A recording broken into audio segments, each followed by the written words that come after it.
ठीक है, अपना क्वेश्चन है भाई जेई मेन 2025 का। A simple pendulum is taken to a planet of mass and radius 4 times and 2 times respectively than earth. मतलब आपके पास एक प्लैनेट है जिसका मास कितना है, 4 times mass of earth, and radius of planet is 2 times radius of earth. The time period of pendulum remains same as that on earth. Time period of pendulum earth पे कितना होता है रे भाई, याद करो। Time period of pendulum on earth, क्या formula याद किए थे, T equal to 2 pi root over L by G. और जी किसके लिए था, अर्थ के लिए। और ये जो स्मॉल जी है इसकी डेफिनेशन हम लोग क्या लिखते हैं, G mass of earth upon radius of earth का स्क्वायर। ठीक। और लेकिन अब जैसे ही आप इस प्लेनेट पे पहुंच गए तो यहाँ पे acceleration due to gravity on this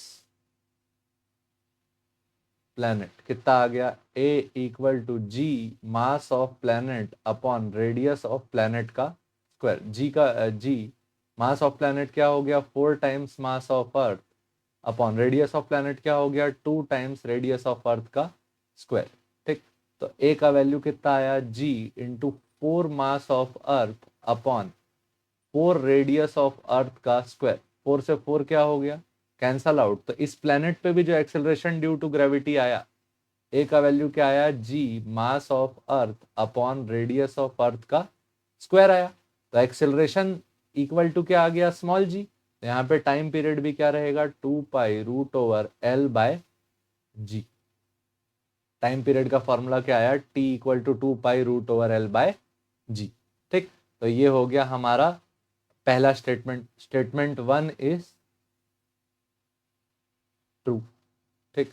statement 2, the mass of pendulum remains unchanged at earth and other planet. ये स्टेटमेंट, हाँ एक minute, mass of the pendulum बोला है ना, हाँ ठीक है, ये भी स्टेटमेंट करेक्ट है।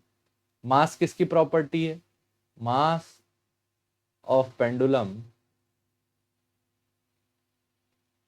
उसी की प्रॉपर्टी है, क्या होता है, volume of pendulum into density of pendulum. तो ये प्रॉपर्टी तो does not change on any planet. Does, या फिर पॉजिटिव स्टेटमेंट क्या रहेगा, दिस क्वांटिटी रिमेन्स